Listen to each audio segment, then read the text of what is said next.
Leticia, thank you so much for coming on. I appreciate you taking the drive over here. Was it a 5-minute drive? A 5-minute drive, yeah. You live in Danbury? I do. Okay. Mm-hmm. Born and raised? Born and raised. What was early childhood like for you? Oh, I mean, pretty chill. Like, it was cool. There was like a lot of kids around my community too. So I grew up with like a lot of big family. Just chill. What you guys, your family is from Brazil? Brazilian, yep. Okay. Do you speak Portuguese? Yeah, it's my first language. Wow. Yeah. Did your parents move here from Brazil? Yeah, they did in their 20s. Where in Brazil did they live? They're both from Minas. My mom's from like a smaller town. Okay. Like we say Valadares just because that's like right there. But my dad is from Fabriciano, which is, I guess, right in between like a bigger town and a smaller town. Mm-hmm. But it was fun. Did they meet there and then come here together? They did, yeah. My dad actually came, I want to say like 3-4 years before my mom. He ended up coming, I mean, like they're legal now, but Yeah. they came, my dad ended up getting a job. And so then his job sponsored him. So then he was able to bring my mom over. Okay, so he came first to kind of pave the way. Yeah. And then brought your mom over. Is extended family still over there, or did everyone move over? A couple. Like I have like a couple aunts and uncles there, a couple cousins, but mainly over here. And have you been to Brazil? Yeah. Oh, we used to go every year when I was a kid. My parents are like one of the lucky ones. Like they got papers like pretty much right after they got here. So we would go every summer. We ended up spending a year there at one point. But Wow, you spent a whole year in Brazil. A whole year there. Yeah, I was little, but it was so fun. That's awesome. Did you went to school there and stuff? Yeah, I did. For 1 year? Yeah, it was like pre-K, but like it was fun. That's awesome. Yeah. Do you have any siblings? I do. I have 3 older brothers. You have 3 older brothers? You're the Baby girl. youngest of 4. The youngest of 4. Oh my! All right, yeah, we need to unpack that. So, okay, were all of you born here? No, 2 of my brothers were actually born there, and then me and my youngest older brother. Okay. Were born So here. 1 and 2 in Brazil, 3 and 4 here in the U.S. Yeah. Got it. Okay. So growing up, what's the age difference between you guys? So my oldest brother is 10 years older than me. Then it's 6, 5, and then I'm 5 years younger than my youngest. Okay, so relatively close. Yeah. You probably weren't hanging out with your 10-year older brother often, but the 5-year older brother more so. Yeah, him and I still live together. So like we were awesome. always the closest, for sure. And then That's awesome. he's the one that I brought to the airport earlier today. Oh, nice. So why you were late to the pod? No, I'm just. Well, yeah, this No, kid that's a wakes good reason. me up at 4:30 in the morning. I was just like, "What time is your flight?" He's one of those. He's one of those. Okay. Like 3 hours early is like. Yeah, like my dad. Yeah. Yep. Where the rest of the siblings are more like the Brazilian, like Latino side of like, there's no such thing as showing up on time. He's very punctual. Yeah. The rest of you guys will get there 40 minutes before the flight leaves. Yeah. Running through the gate. It works. So growing up, was it a very? I mean, I had 2 older brothers. Okay. We were insane. Yeah. Was it like that in your household? I think my dad was really strict. My mom was very laid back. She like, not that she doesn't care. She obviously does, but she's just one of those, they're kids, you know? Yeah. I think that my brothers being bad as hell scared me straight in a way. I was always like just terrified of getting yelled at, terrified of being in trouble. It was very much like straight and narrow, like just. Were your brothers getting in trouble with the law, or were they just being like disciplined at school for doing something bad, or were they pretty intense? No, mostly just like disciplined at home, school, kind of things like that. I mean, not that I know of. Maybe more like so testing the waters. Testing the waters for sure. Okay. So you knew all the do's and don'ts just by watching them kind of go through and pave the way first. Oh, 100%. My dad was scary. Were you smart about it though? Were you able to kind of like manipulate the system a little? When I was a little bit older, I think that it kind of got to a point where I realized that like eyes were on them. And then I was like, I can kind of like break the barrier a little bit. Especially growing up here, like it was so easy to kind of just like fly under the radar. Yeah. And like there was so much happening here when we were younger that I don't know, it was fun. Yeah. So, I mean, you and I were talking last night. So I guess just really quick, paint a picture. You work at a restaurant that, you know, every time we're shooting here in Connecticut, and every time I come up to Connecticut to see Ian and shoot podcast episodes, we go to this one restaurant, Stanziato's in Danbury, which is my favorite restaurant up here. I love going there. Shout out Moro, the owner, awesome guy. Yeah. So we met last night and you were telling us Ian used to throw these huge parties and at a young age, are you allowed to reveal this? At 13, you were showing up at these parties. Yeah, I was a little bit older by the time that Ian owned it. Okay. But no, they were having like raves there when I was like 13 years old and I was absolutely at them. Yeah. I don't know who's going to get in trouble for me saying that, but someone might. I'm sorry. No. I didn't know if you wanted to disclose it or not. Know. Yeah. So 13, you're on the party scene. Yeah. Are you drinking at that age? Yeah, not as much as I was later. I was definitely drinking a little bit. I think that like me still being a little scared of my parents kind of played a little role in that. Like I wasn't gonna get home at 3:00 in the morning and like drunk off my ass, making all this noise to get in trouble. But I was definitely like drinking a little bit and pushing barriers. At 13, I would have like a beer. Yeah, you know, I was having a couple shots too. Whoa! All right, you were hitting it. Yeah. Okay. Okay. So you are then going to high school. Mm-hmm. What was high school like for you? High school was a blast, honestly. I think I was really shy for like a little bit too. I think that me like kind of going out with my older cousins and just kind of seeing like where they were at kind of helped me like break out of that shyness. And of course, like the restaurant scene like completely like crashed that out of the like completely broke that. But no, like that shyness like sorry. Can you repeat what we were talking about? No. So I'm actually shocked that you were shy as a kid. Yeah, And did that go through high school? And like, when did you kind of come out of your shell? Because you're very outgoing. Yeah, now, yeah, for sure. I definitely am now. Yeah, early high school, I'd say. Like right around the time that I started working in the restaurant, it wasn't so much more like my immediate friend group and just like my cousins and stuff. That's when I started kind of like branching out and expanding. Well, was your cousin older? Yeah, I have a couple older cousins. So when you're with older people too, you're just kind of observing and just kind of going with the flow. Yeah. I get that. I have older brothers. Anytime I was with my older brother and his friends or going out with them, it was kind of, I fall back and I'm just kind of taking in everything that's going on. And then you kind of make your own way in high school and build out that friend group and really find your identity. Oh, yeah, for sure. So you found your identity in high school. Hey guys, quick update. Every Monday night, I host the Rise Above Recovery meeting. It's an open meeting for any addiction, alcohol, drugs, gambling, food, whatever you're struggling with, you're welcome here. To get the meeting link and weekly updates, just email me at kevin@riseabovepod.com and I'll add you to the list. Also, if this podcast has helped you, please like, subscribe, or leave a rating. It helps us continue to spread the message of hope. Lastly, if you'd like to go even deeper with Rise Above, check out our Patreon. Supporters get access to live interviews and can chat with guests after the interview. Thank you. Yeah, I also, so like my brother, oh my gosh, sorry for him if he watches this, but he was a super senior. So like I knew a lot of his friends his senior year and I was a freshman at that time. So when I was hanging out with him, I was hanging out with like these seniors, whatever. By the time that I was a sophomore in high school, now that I just kind of like unlocked something. But by the time I was a sophomore in high school, I was just kind of like forced to like make friends my age. It's like sad. So like I started like expanding like my friend groups and stuff like that. I started like the Brazilian community in Danbury is massive. So like I was hanging out with them a little bit. I was hanging out with like people in my classes, people in like extracurriculars, sports, things like that. Yeah.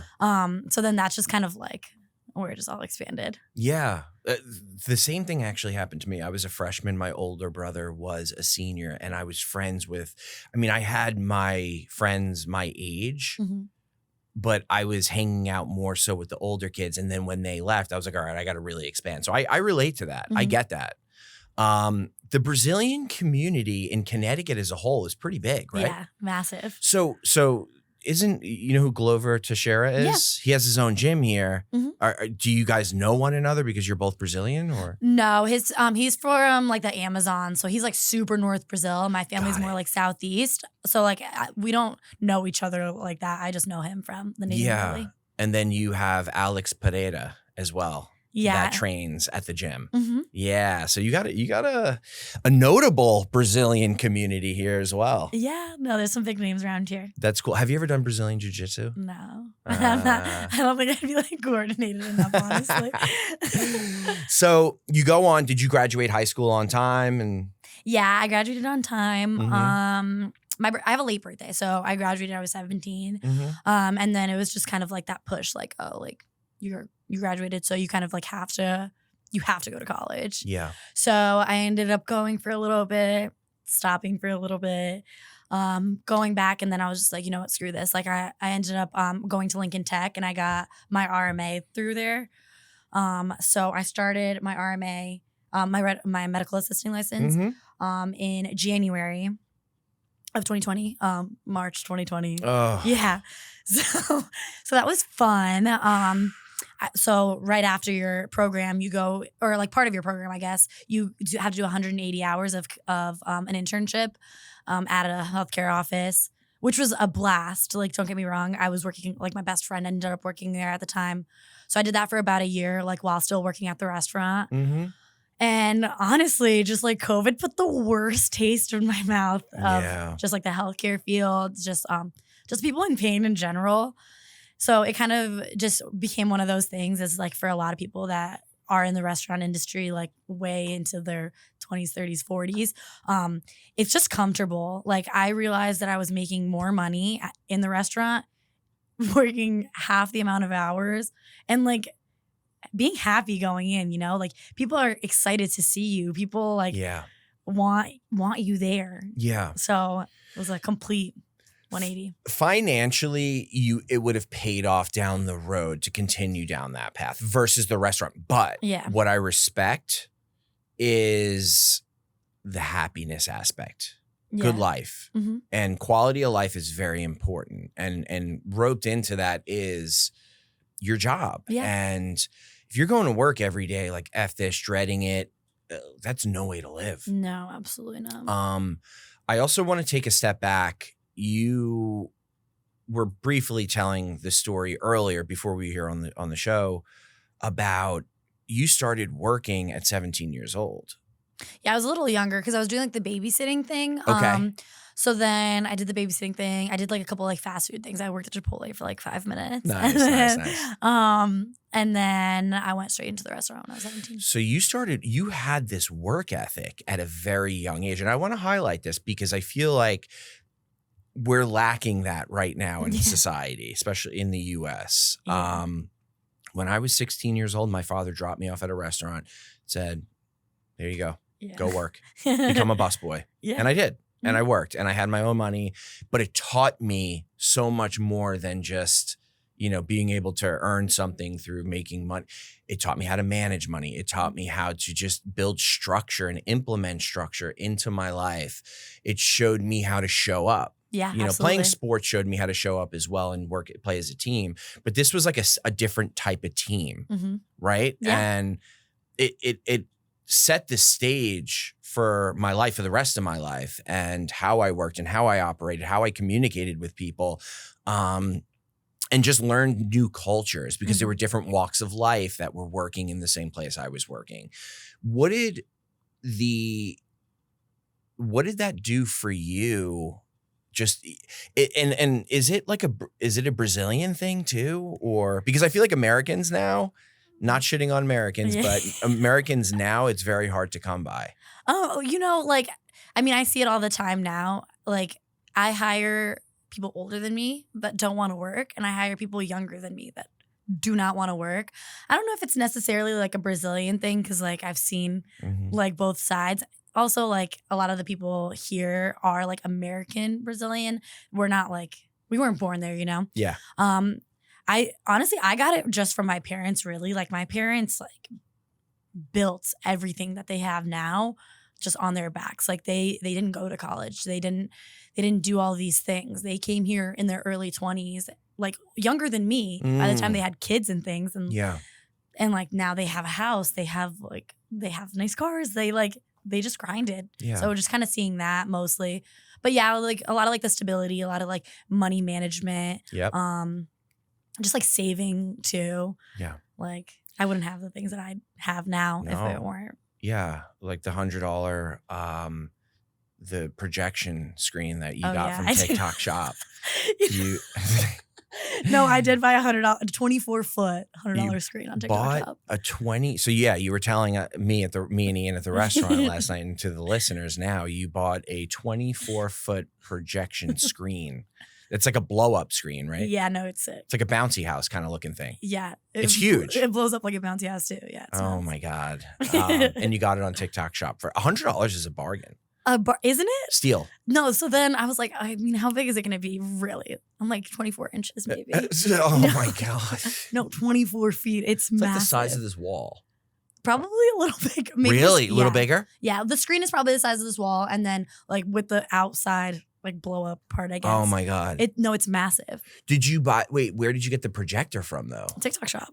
That was roped into the $100? No, I wish. It's like $50 though. Okay, 150. That's pretty dope. 3 days. I got it in 3 days. You got it in 3 days. That's awesome. We're spoiled. Like I was talking to like my boss the other day about it, and like we really did grow up on this like Amazon Prime like next day shipping.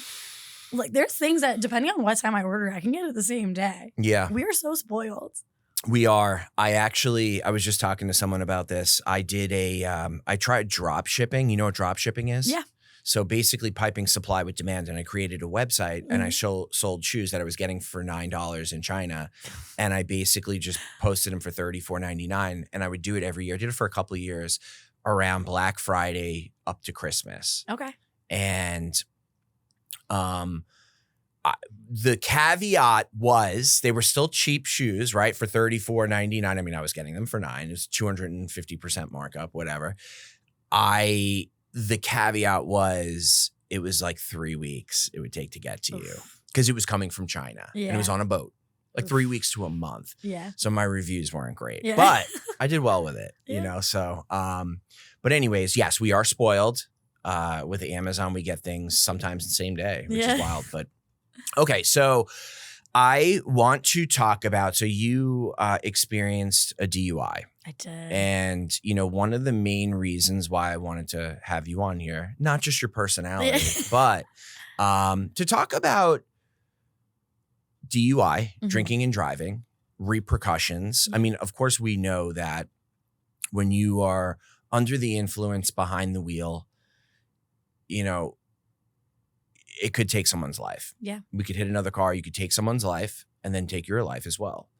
But I want to talk about perspective.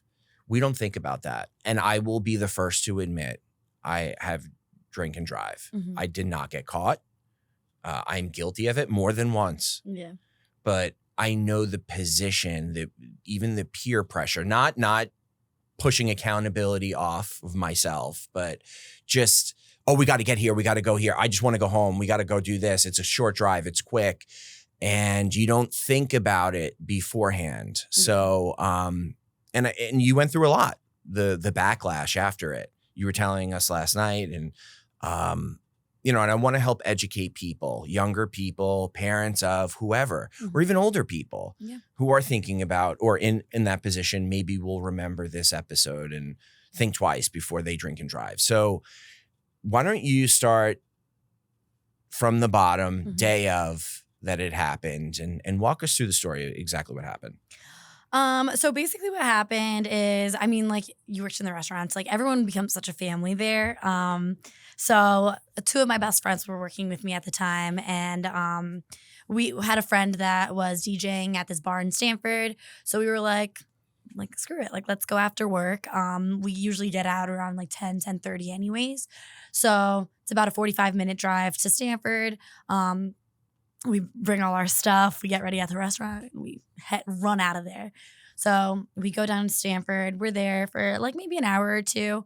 And then, so then like the thing with me too is that like, especially when we go far, I've always been like scared to like drink like a lot because I've been in situations where like, not with me driving, of course, but like I've been in situations where I'm like, I'm terrified to be in the car with you right now. Like, please God, like let us get home, you know? Yeah. So like I would never want to put like anyone in that situation. And it's a 30-minute drive to Stamford, right? Yeah, it's like a 30, 40-minute drive. So it's a long drive. Yeah. Yeah, it's decently long. But it's like a drive that we do so often. So I guess that to us, it's just like, oh, whatever. It's like there. So we're there. We're hanging out for a while. I have a drink, then I have another one. Then we're just like, you know what? Like, let's just go. You know, like it's basically the night's basically over. Like, let's go before they kick everyone out and it's a million cars, whatever. So I had only had 2 drinks, mind you.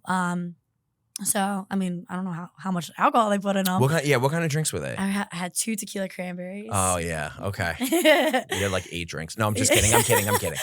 I mean, it didn't feel like it. I actually felt the most sober that I had it like driving, right? Yeah. And I'll say, like, I've driven way more drunk. Yeah. Like, to think that was the night that I got pulled over and like that whole situation happened is just crazy to me because I've taken 10 minutes drives that like I couldn't even remember the drive. Yeah. Which is so terrifying, right? Yep. So yeah, basically we're heading home.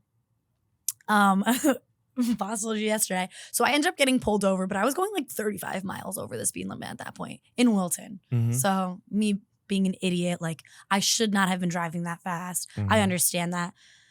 I drive a Tesla too, so like the car literally drives itself. Did you have that on? No, I didn't. Okay. So I'm terrified of that thing. Yeah, like, I heard. It's so close to the lanes. Like, God forbid someone just like speed in front of you. I don't trust those sensors enough to like have it like fully self-drive. And I just want to get home. Like I was tired. We just worked a full shift. We just went to the bar. Yeah, you're cruising home. We're just cruising home. Police pulled me over, and then I stop. He actually lets me off. So he's just like, listen, like, slow down, get home, and like just make it home safe, right? Cool. Didn't ask me if I was drinking, nothing. Just gave me a pass. Let you go. Let me go. So then, I don't know if you've ever driven in a Tesla. Those things glide. Like, yeah, they do. You're in a conversation with someone, you don't even realize it. You're cruising. So my friends needed to use the bathroom, so we pulled over. They use the bathroom. They get back in. We're talking. We get in this like deep ass conversation about God knows what. At this point, I don't even remember. Yeah. But we're in this deep ass conversation, and then I look at my rearview mirror, the lights again. I'm like, no way. How fast were you going over the speed limit this time? I was going 8 miles over the speed limit. It's Wilton. I mean, like anyone from this area, everyone that I told afterwards is like, are you stupid? You don't speed there. You go 5 miles under the speed limit. Yeah. There. Yeah. But yeah, I was going 8 miles over the speed limit. I got pulled over the second time, maybe 10 minutes later. And your 2 friends are still in the car? My 2 friends are still in the car. Okay. So he's just like, pulls over. He's just like, do you remember me pulling you over 5 minutes ago? I was like, yeah.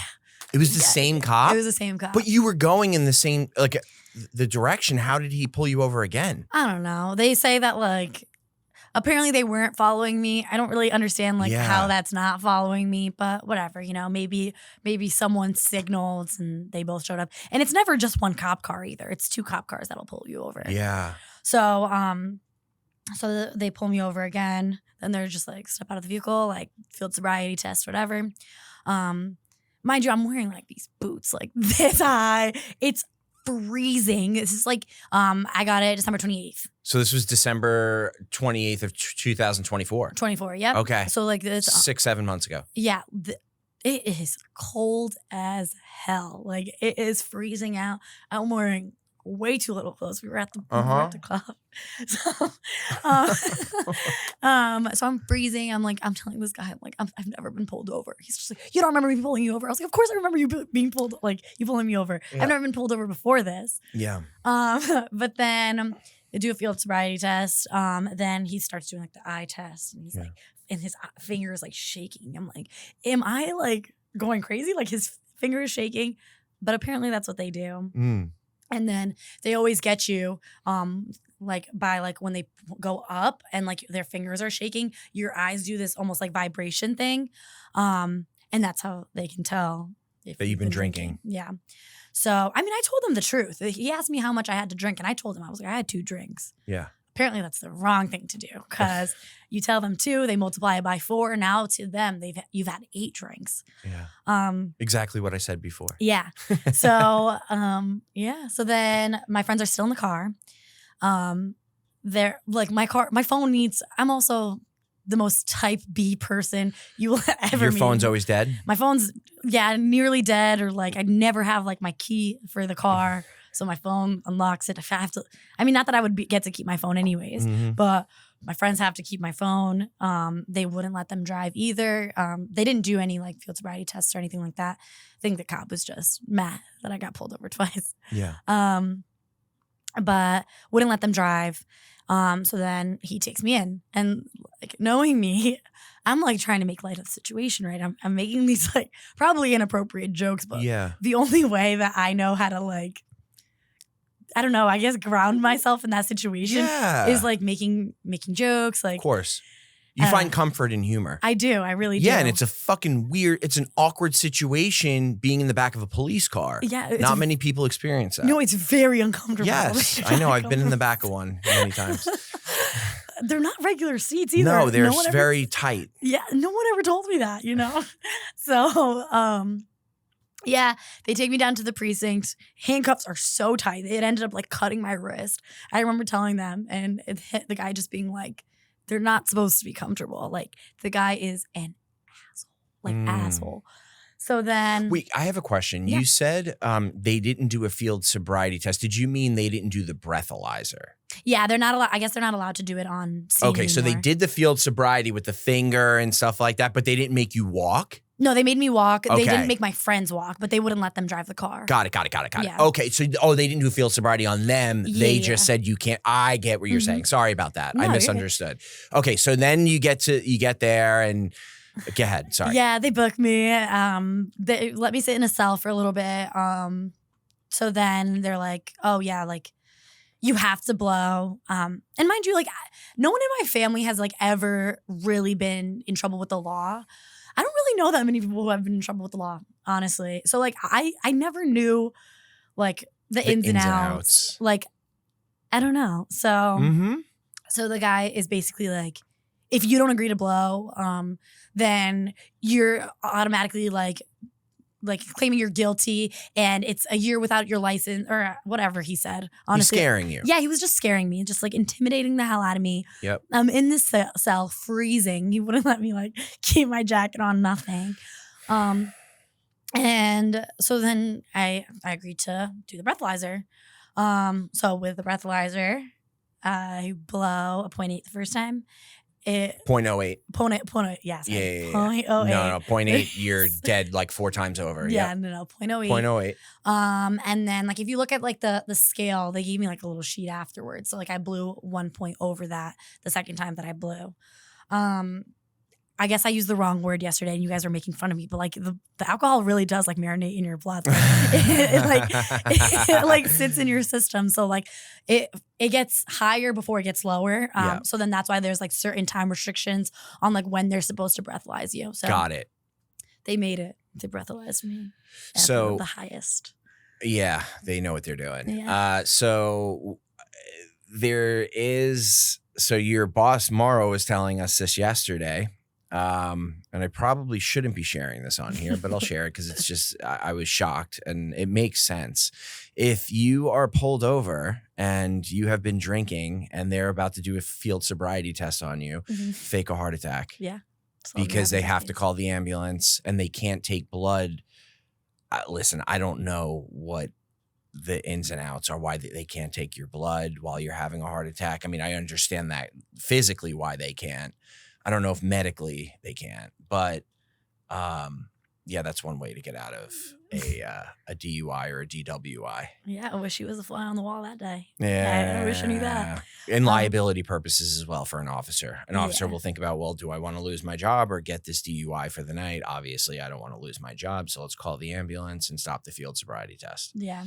So, okay. So you get bailed out.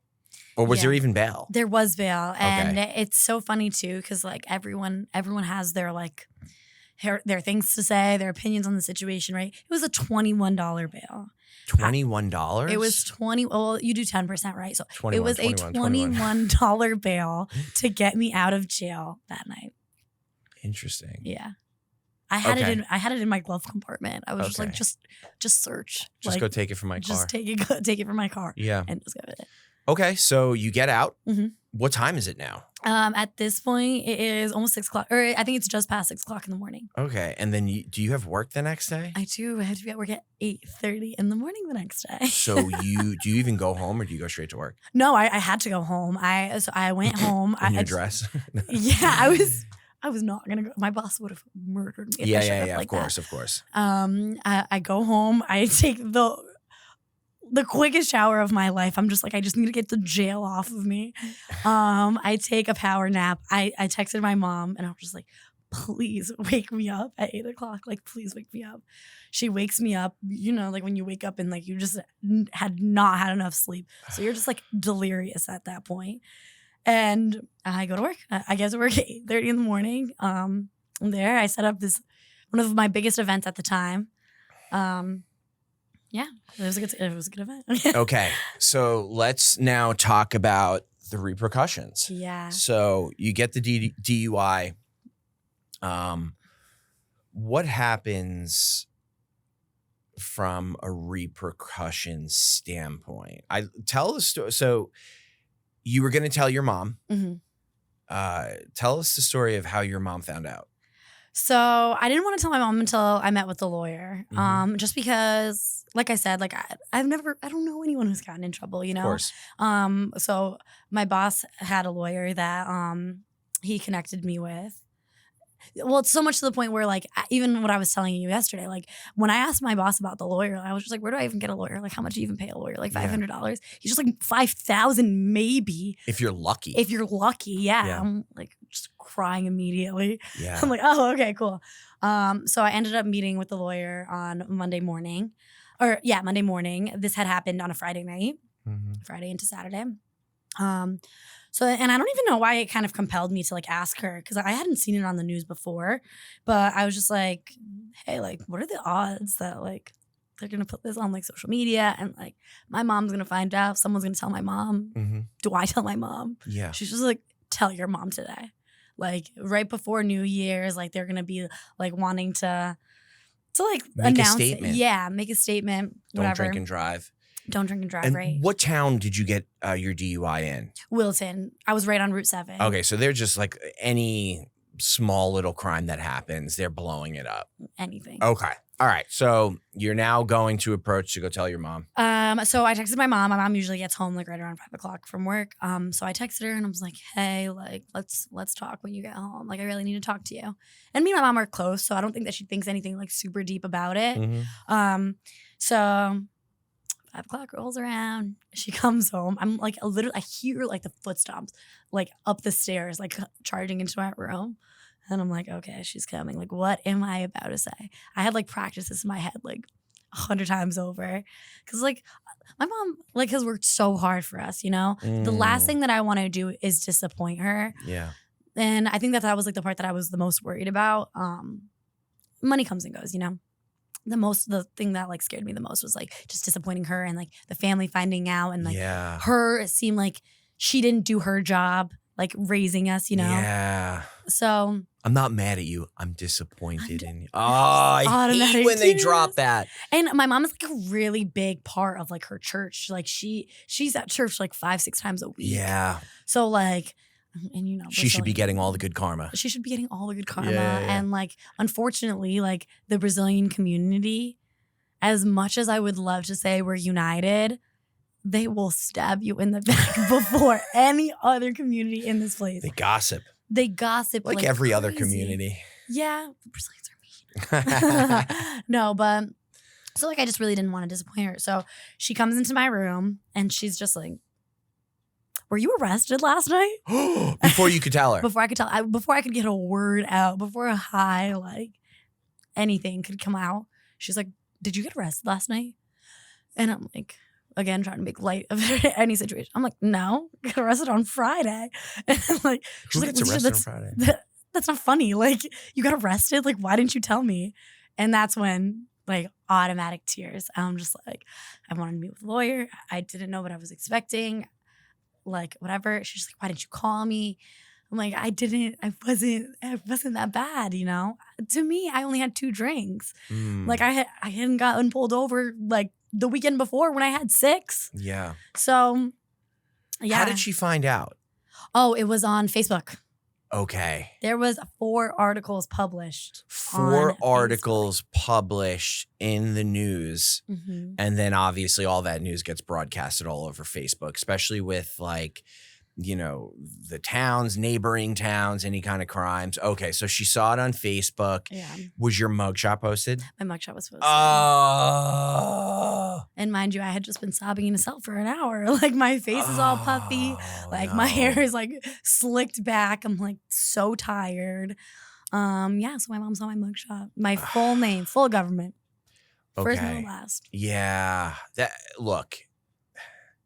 Some listeners may agree with me, some may not. I agree. If there's like a pedo, then they post that. Like I get that. Yeah. Someone murders someone, I get that. Even grand larceny, I get that. Mm-hmm. DUI, people make mistakes. Yeah. And I get it. That mistake could have costed someone else their life. Yeah, absolutely. And you're putting other people's lives at risk. Mm-hmm. Let alone your own life.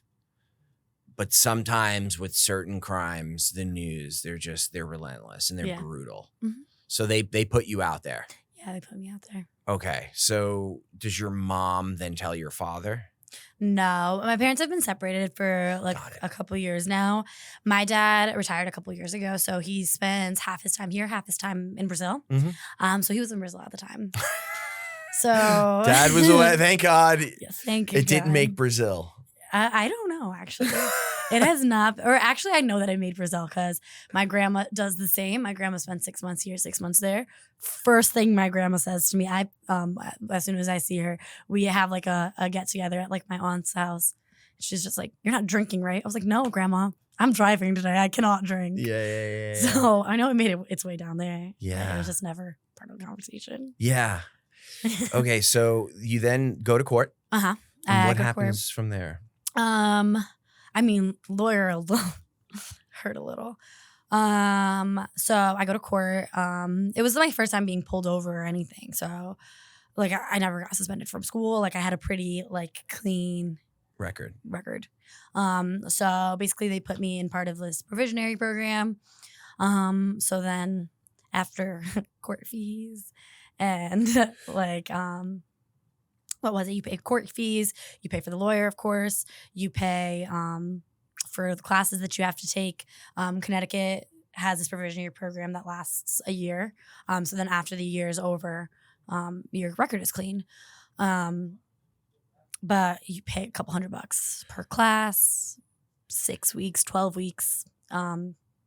So yeah. Then did they have you put a breathalyzer in your car? I did, yeah. And how long do you have to keep that on there for? So technically 6 months. Okay. But I thought I was getting ahead of it. So I installed it. So I went to court a month later. I think it ended up being January 27th. Something like, oh, no. I went to court before that. January 27th is when I was going to go. My license would have gotten suspended.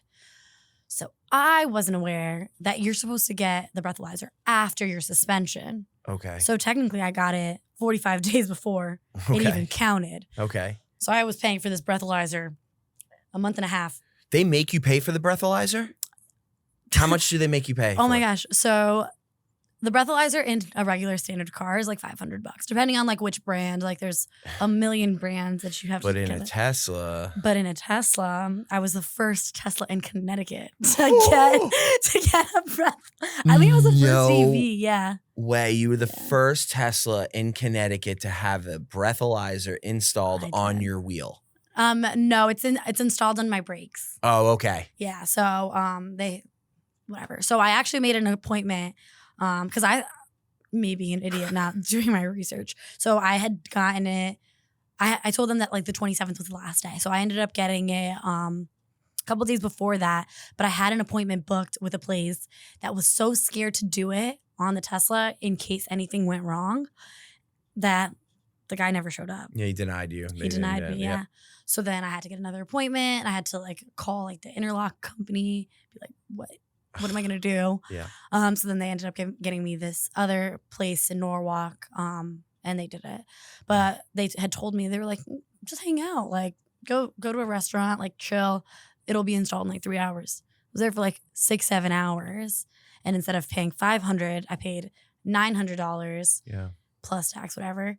And that he told me that he cut me a deal because he told me it was gonna be $500. He told me that like literally he'll never do it for less than $1,200 ever again. Yeah. Yeah, because it was so complicated. He had to get like inside my car. Yeah. So listen. So all right, in total, Mm-hmm. what did with the breathalyzer, all that stuff? What did all of this ended up costing you at the end of the day with the lawyer, the fees that you had to pay? I think by the end of it, I'll probably be like closer to like 12,000-13,000. Yeah. Yeah. Ooh. And that's getting a deal from the lawyer. Yeah. Like, yeah. So probably your average Joe about 15 grand or so. Yeah. Okay. So that's a steep, for a 24-year-old, someone in their early 20s, mid 20s. I mean, for anyone, Yeah. $15,000 is a lot, but for someone in their 20s, that's, potentially could be your savings. Yeah. Or No, that was everything. That was yeah. all of my savings. Yeah. Obviously you regret it. I'm not going to ask you that question, but if you could go back and, or at least, you know what, the person who is, obviously if they're in that moment, they're not listening to my podcast, but like just the people that are out and about partying and drinking, what piece of advice would you have for them? I mean, like, besides it just being like so terrifying to kind of like be in like that vulnerable state, like you get locked up, like it is terrifying. And I wasn't even in jail. Like I was at the precinct, you know what I mean? Like holding cell. In a holding cell, yeah. So that it was so terrifying that alone like would sway me away, like knowing that now. But to think that I could have on the highest end spent $100 on an Uber, and now I'm at $15,000 like down, and like insurance policy kicked me off. Everyone saw my face on the internet. Oh. Like the disappointment that I caused not only just my mom, but my family in general. Just to know all that, like after the fact, like I work with people like that still do it, like I don't think that they like are messed up, and like I don't think that they're going 30-40 minutes out, but like I tell them like you're an idiot, like you're dumb. Like seeing that firsthand happen to me, having to miss work for court, having to like bend over backwards, like now like my schedule completely changes for this class, and then my schedule completely changes for that class. Like I'm like living my 24-year-old life for this program until this program is over. Like I don't really like, I can't really love my life. Like, do you still go to classes for it? I just started. You have to get accepted into the classes.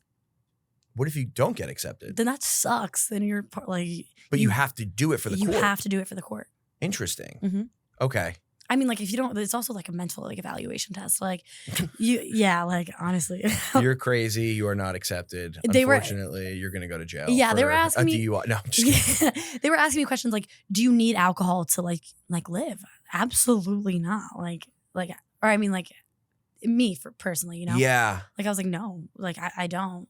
And then she was like, "Yeah, you're a great candidate." I was just like, I would hope so, I know what they're doing. Okay, so if you get denied, then they probably send you to a treatment facility. Yeah, so if probably. you need alcohol to live and you're waking up in the morning and drinking, you're alcoholism. Yeah. You're an alcoholic. And I know because that's the way I was. And then they're going to look to have you pursue higher care than just a class. Yeah. Okay, that makes sense. So if you get denied, then they probably re-court order you to now go to inpatient or outpatient treatment to get help for your drinking. Yeah. Got it.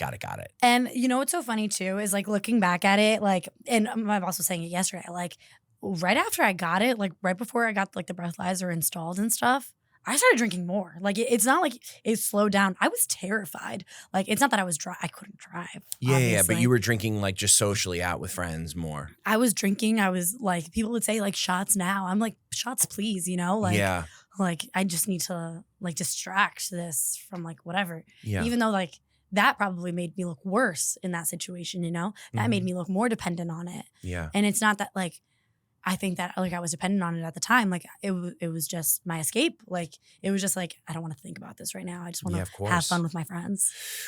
So was the escape more so with your mugshot being posted everywhere? Yeah, I think so. I think just like everyone. So you were drinking to escape. What did it do mentally to you once your mugshot was kind of just blasted out there?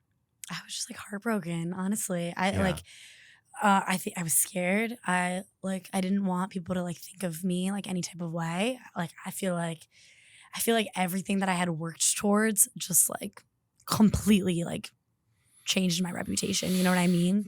Like I've always like I've worked and worked and worked. I like people know me like, oh my God, like do you leave this place? You know? Like no. Yeah. Like I live here, you know? Yeah. Everything that I had, like all this, everything that I've saved, like the reputation that I had built, I felt like that just completely got thrown away. Did friends start to shy away from you, or did people come closer to you? No, I think that like I have a good support system, honestly. I think that like my immediate friends, like even like their parents, like were in the comments like, what is wrong with you? Like this girl is like so special, you know? My immediate friends, no, like they didn't. I think it was more like an internal thing. Yeah. And like just reading some of the like really, really nasty comments. Like my name is Leticia Duarte, you know? Like I have a very, very Portuguese name.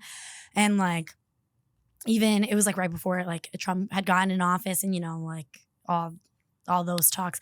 Like people, get her out of here. Yeah. Like literally like people talking about like, oh no, can't wait till she's deported. Like get these kinds of people out of here. Like you could have killed like our citizens. I'm like, yeah, of course. You're an American. You were born here. Born here. Yes, you're an American. Yeah. And you probably speak better English than the people that were commenting in the thing. Yeah. But I want to also clarify for the audience, you are not an alcoholic. You don't identify as an alcoholic. No. And the reason I wanted you on here today is because you're a really nice person, and it could happen to anyone. Mm-hmm. And, you know, you were sharing your story with Ian and I last night, and the power behind the amount of other people that you could help, preventing them from drinking and driving, and the countless other lives that are impacted if they were to get into a car accident and kill someone. It happens every day in the United States. Yeah, and I think that a lot of people are really guilty. I was guilty of it, like thinking that it could never be you. It could absolutely be you. It could be any of us, really. Yeah, and it's just a night out with your friends. Yeah. You had 2 physical drinks, but you didn't know how much alcohol was in them. You said you felt fine, which is, I believe you, and that happens. Yeah. That happens. Mm-hmm. But Leticia, I want to thank you for coming on. I appreciate it. And I appreciate your vulnerability, your willingness to share your story just so that it helps someone else. Yeah, absolutely. Thank you again.